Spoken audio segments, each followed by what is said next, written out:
Turn now to Alaska Republican Senator Dan Sullivan, who is also here with us. It was a busy weekend here in Washington. Margaret, good to be back on the show.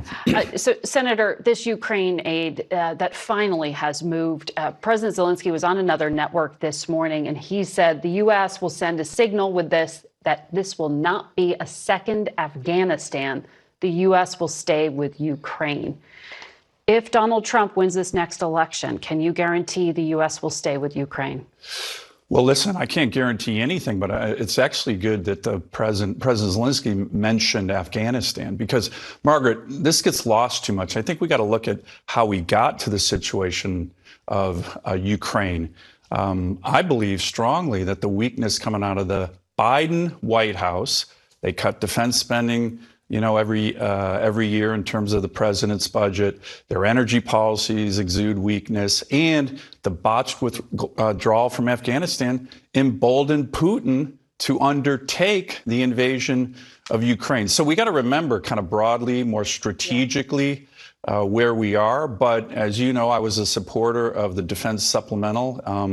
And I think it's not just going to be important for Ukraine, as you and I have talked about before, really important for the industrial base of America, which has atrophied dramatically. 60% of this bill goes into building weapons, everything from submarines to in many Republican districts, too, which is why it was so surprising it took so long to get through that House. All over the place. So I think it's important. But again, a lot of this in terms of where we are on Ukraine, from my perspective, comes from the weakness of the Biden administration and the president's inability to actually make the case on Ukraine. He's given 2 speeches on Ukraine in the last 2 years, and all his speeches do is kind of villainize another part of the Congress. He hasn't tried to bring people together. We could have a historical argument for the next hour, going back years about green lights being given to Vladimir Putin around the world by leaders in many countries. The history let's on talk this about, is important. I'm not saying it's not, but let's talk about the future here and the signals being sent. Hungarian Prime Minister Viktor Orban met in March with Donald Trump at Mar-a-Lago,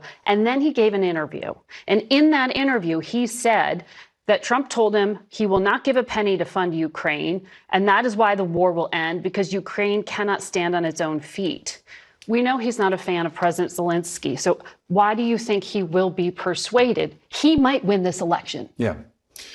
Well, listen, President Trump put out a statement recently where he thought it was important to support Ukraine. He actually also mentioned the Europeans need to do more. And he actually mentioned something, as I just said, that it was very unlikely the war would have started had he still been in the White House. So Russia hadn't withdrawn from Ukraine. They'd gone in 2014. So this argument over Trump would have made a difference. It didn't make a difference. Well, look, I think the broader issue, particularly between Biden and Trump right now, where are we? Is the world a safer place for the United States and our allies today as it was 4 years ago? I think the answer to that is unequivocally no. But let's get back to your question. I do think that the Republican Party in the House and in the Senate is still very much the peace through strength party. This is the tradition of Republicans, Reagan, the Bush presidencies, Eisenhower, Teddy Roosevelt. Are you just talking about the Senate or the House? Because there were more Republicans in the House who voted against Ukraine aid than voted for it. Well, but actually look at some of the other votes. There was a vote, Republicans in the House, 2-1 rejected an amendment to strip funding for Ukraine, 2-1 in the House. And that was Marjorie Taylor Greene's effort. Correct. And we'll see what the Senate does this Tuesday on this bill. One of the things that I think the Speaker did a good job on with regard to this legislation is he actually improved it for a whole host of reasons. But I predict that you'll probably see a majority of Senate Republicans supporting this legislation. And like I said, peace through strength. This is important because Donald Trump was part of that tradition very much. You remember President Obama cut defense spending by 25% his second term. He gutted readiness. This is what Democrats presidents do. Biden did it. Obama did it. I'm going to talk about some of these mixed messages in the House with our congressman ahead, Senator. But look, I still think our party is the peace through strength party. One of the dangers, in my view, as you just said, you can't guarantee a Trump administration. Well, nobody can guarantee anything. But he hasn't even endorsed this bill publicly. Well, he came out with a statement just last week saying something that, Ukraine was important. No, he says everyone agrees Ukrainian survival and strength should be much more important to Europe than to us, but it's also important to us get moving Europe. That was the best that Republicans got out of him. Well, look, David Cameron from UK. Let me make one other point Polish on this. president. I think that we're kind of giving Joe Biden a bit of a pass on not just, as I mentioned, how we got here, but the execution of the Ukraine effort. As you know, literally every major weapon system that the Ukrainians have said they need, from HIMARS, Patriots, Stingers, tanks, F-16s, now ATACMS, every single weapon system, this administration delays because they're scared of, making Vladimir Putin mad. The Senate, you saw Mark Warner there a second ago, you interviewed him, in a bipartisan way, we come in and we say, Mr. President, you have to give them these weapon systems. They finally relent. Think about where we'd be, Margaret, if, a year and a half ago, we would have gotten all these weapon systems, the Ukrainians. Or 6 months ago, if Republicans in the House actually held a vote to do what they did just yesterday. But I need to move on to the climate, because I know you're also passionate about this and what the Biden administration just announced about your state of Alaska. The president wants to conserve 30% of U.S. lands as part of his climate change efforts.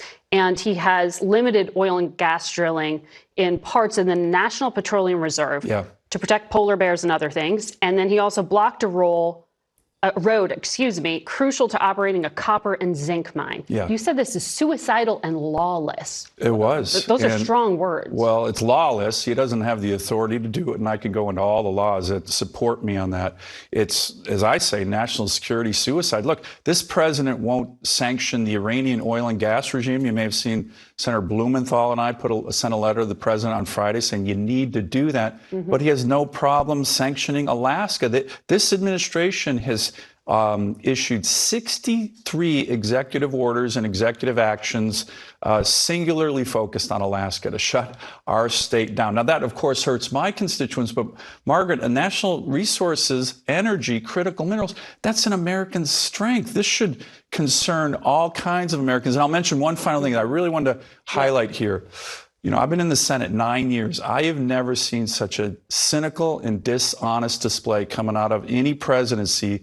When this president on Friday with Secretary Haaland announced that they did this because the Alaska Native, the indigenous people on the North Slope of Alaska asked them to, they wanted them to. The leaders of the North Slope of Alaska were unanimous in opposition to this. They tried to meet with Secretary Haaland. She wouldn't meet with them. This is a rule that focuses on their lands where they've been living for thousands of years. And then the president says, well, I did it because the indigenous people of Alaska wanted it. That is a lie. And it is a lie. And go see what the indigenous people of Alaska from that part of my state said.